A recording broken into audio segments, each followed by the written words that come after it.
Hello, everyone. Happy New Year. I hope you guys are all doing well. We're just gonna dive straight on into business, okay? Starting off with number three.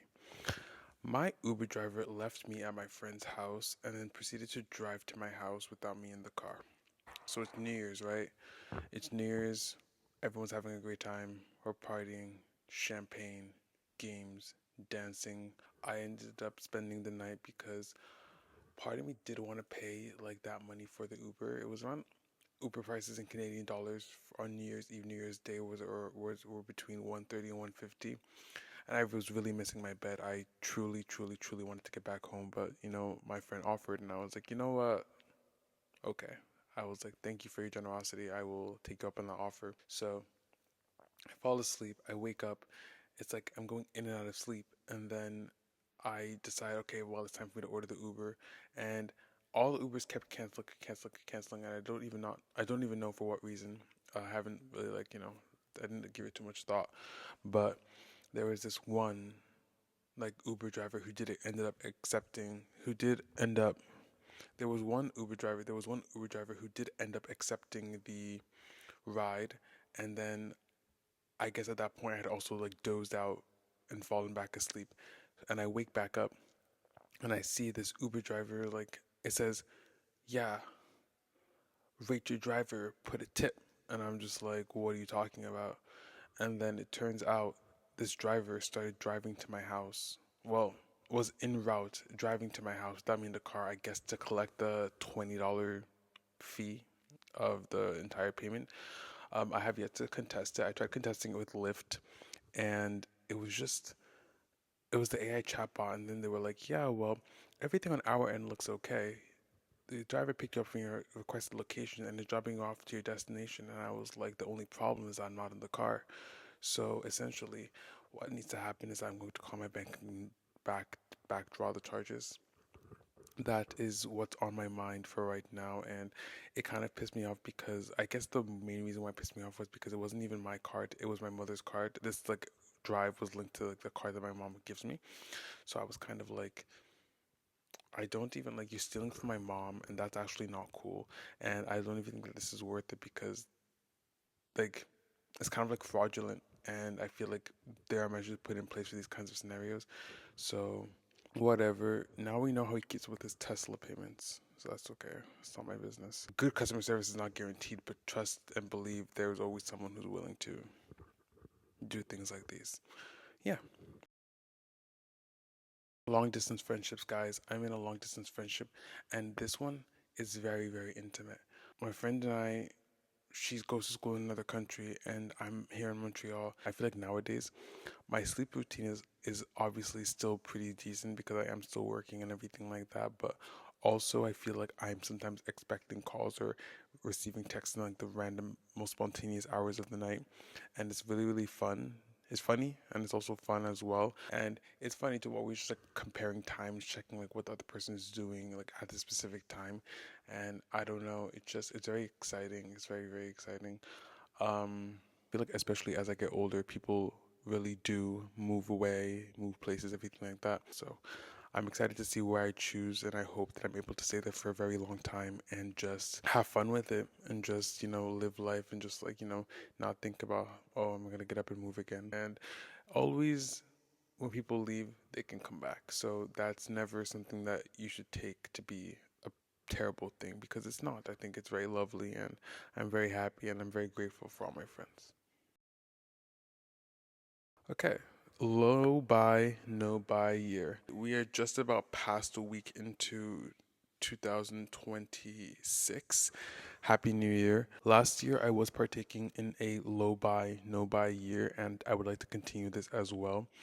I did start falling off the rails towards the end of the year, but seeing as these are all items that I now currently possess, I do not feel the need to get anything new right now. There's just so many different ways to go about it because I think like it's one thing to not be like, I know it's not called a no spend. I mean, I still kind of like two of the same things, buying and spending. I love going outside. I love having like a dinner out with friends, just like taking pictures, drinking, everything like that, eating oysters and just like taking pictures of the food, everything like that. Just like creating a vibe.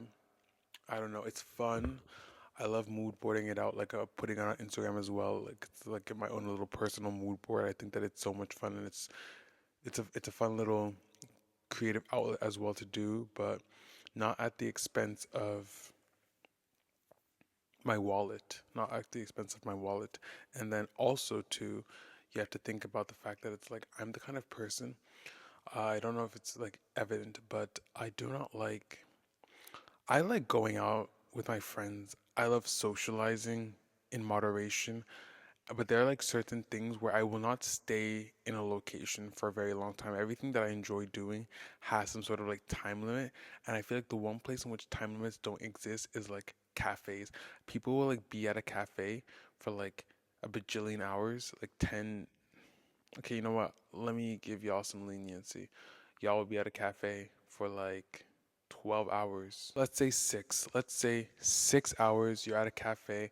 It's just like, it's a lot. It becomes very static. It becomes very simple. It becomes very like, I don't know. I just think there's like a part of me that doesn't like that sort of like stagnancy that comes with being in a cafe. It's just like being in like a certain place for an extended period of time. But the drinks that I'm trying to order, then again, too, it adds up. Like I kid you not, if I go to a cafe, I'll end up spending approximately the same amount of money, or like a $10 to $15 margin, a difference, where it ends up being that I should have just gone to a restaurant in the first place, which I enjoy doing more. But the ambiance of a cafe, obviously, is completely different. So I don't know what to do. Essentially, I think that the solution here is to pack my own lunch. I've been taking lunches to work. That has been very, very good on me and my wallet as well. Saving money, everything like that. I've been buying Cliff bars, taking those with me, just like making sure that I have snacks and food on the go so that I do not need to like purchase food when I'm outside, which is great in itself, and it seems to be working out for the most part, but it also like that comes with the preparation and everything like that. And then you end up at the grocery store buying 10 things that you don't need. But I honestly think if we're gonna go to the grocery store, I feel like you can't waste money on. I know you can waste money on food. I know 100% you can waste money on food, but I feel like if it's going towards groceries, it's not a waste because you have to eat it. Like you have to eat it. You know what I mean? Like it's different. So for my low buy no buy year, I am trying to reduce the amount of money that I spend outside at restaurants, bars, and cafes. For cafes, we're very at a low $0 because I just simply don't go to cafes. In terms of clothing, I have bought one item this year, and I will show it to you guys when it's time. When it's time, you guys will see. I just ordered it today. Number two, what does 2026 mean for Antillean Baba? Oh my God, guys, I feel like I'm in a like a variety interview, and I'm going to give you guys the best answer that I can without saying too much, because I love giving a little spoiler, and I really think that like I'm able to hone in. So, if you were to ask me, what does 2026 mean for Antillean Baba? I would tell you guys that it's going to be a continuation of me finding my footing, making YouTube videos. I also want to have a sort of like um consistency, and I don't want to lose that spontaneity, but I also want there to be a lot of consistency as well that people can look forward to and people can like learn to recognize as well. I hope for there to be like also change as well. Change in terms of the content, and maybe I will say to keep it like clean, an evolution of the content, but a change in my approach. So I guess the change will not be something that you can like inherently see, but like for example, I do not think that the content, uh, photos or videos or anything like that that I'm doing right now is what I don't want to do, because I do like doing it and I think that like my ideas are fun and they can be cool and everything like that. But I just want to make sure that I'm actually listening to myself and actually doing it. So that's what 26 means. That's what 2026 means for. I don't see my hobbies as hobbies. I don't. I see them much more like tasks to be done, because I think that seeing it as a task and depersonalizing hobby gives it too much of an emotion. I'm like, no, no one's forcing me to do this. I'm doing this because I want to. So I'm doing a lot more drawing. I have I have bunch of sketchbooks that are just waiting to be filled up and are in the process of being filled up as well.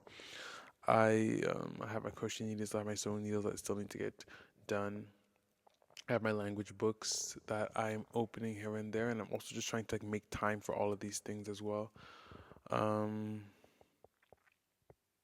I would like to get my screen time down, and I think hobbies is the way. Or hobby having hobbies is the way to do it, and my hobbies just tend to all be non-digital. My hobbies are just ones that you don't really need to have a screen for, which is going to be great for me because already as is, editing takes forever. The last video that I posted, which you guys should go watch, it is called. It was 9:31 in Uber, and then it's 7 hours of free will. That's the one. Um, that video, which is 7 minutes long exactly, took 7 hours to film, and I think the content was around no 7 hours to edit, and the content itself, I don't even remember how long it was. It doesn't matter, but it took me 7 hours to from the start of copy and pasting all those files to my laptop from clicking publish and having that video be done. If I can do anything to not have to be in front of a screen and just like, be able to like rest my eyes and just like chill, I would be more than happy to indulge, which I already do. So I don't want to make a big deal out of it, but I think that I'm pretty cool. Thank you. Sabrina Carpenter. I didn't elaborate on the Sabrina Carpenter aspect mainly because I don't want to say too much about my lovely Sabrina Carpenter. I like how she takes the folk pop route. I could be completely wrong with the terminology, but I feel like how it's very 70s inspired, 80s inspired as well, which made me sort of realize that there are elements about the 80s that I do like, but I do think that like the 70s is, I think like even the sound itself is a lot more grounded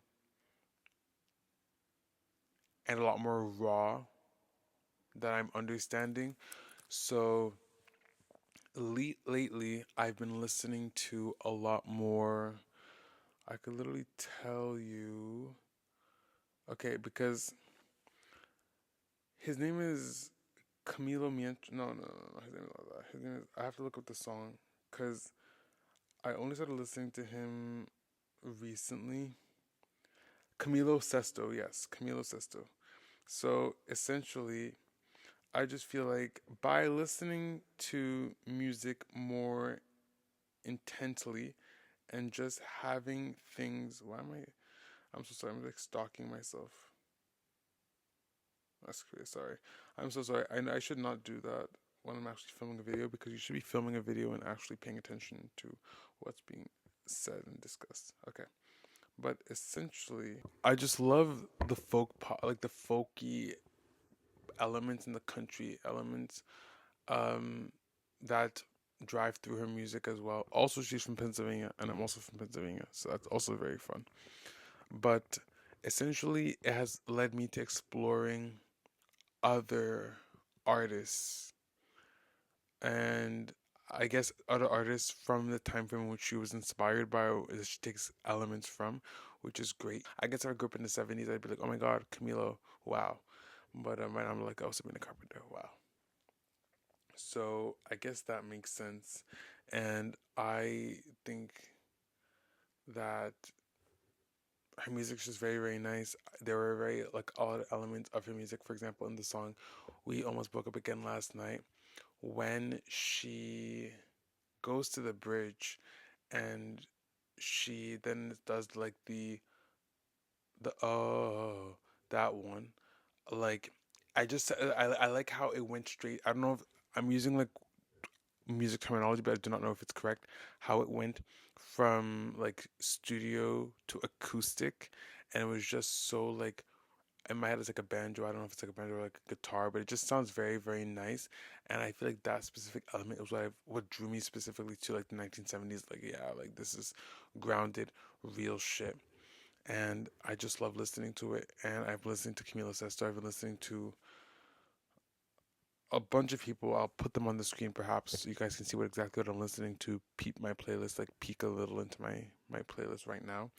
But I'm very happy about this, and I'm very happy that I'm able to like listen to such varieties of music, and that it's also like widely available. And I also realized too that there are a lot of artists whose albums are not necessarily on streaming services and they are available on YouTube, which only encouraged me to want to like use YouTube more, because then I was kind of like, well, in this case, you have this platform which is not like dictated by like, what's current and what's people want to listen to right now. Is kind of like, oh well, it has everything people listening to right now, and then it has like archives of like digital works from many years ago, which might not always be offered on streaming services.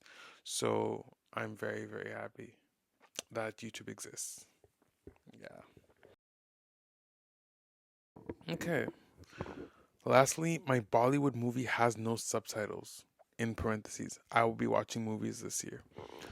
That could be a bit of a stretch. I don't know if I'm going to be watching movies this year. I cannot lie. I cannot tell a lie. I do not.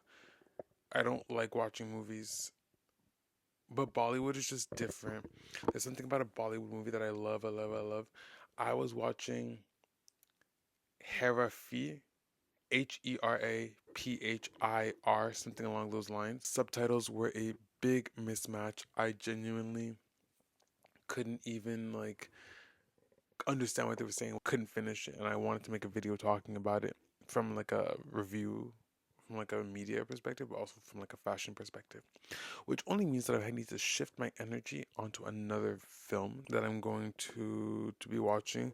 I do not want to say which one, but it is one that is well known, and I would love nothing more than to make a video about it, short form and long form. I love Bollywood. I think Bollywood's so nice, and I've been listening to also um, classical Hindi music, which I think is amazing, and I'm really, really obsessed with it. And I think that it's so nice, and I love it to death because why not learn about the world around you? It's important. And yeah, that's everything that I wanted to rant about today. It's sort of interesting to see how this is like probably one of the most accurate depictions of my brain and how it functions and what how these seven like topics that don't really seem to have a connection are like just bound by the fact that like I am the one who's thinking about these seven things, and I think that's very fun. And here's to more rants. Thank you always for listening and thank you for watching. I have noticed that there are you guys who are commenting and leaving me comments and like saying stuff and liking things, and I appreciate it a lot because I think it's very important that um honestly, I love a good feedback and I think it's very, very fun and I appreciate it. And I will continue to make videos for you guys even as I do become more tired as the video progresses. Thanks. That's all I have to say. Goodbye. Good night. Ciao.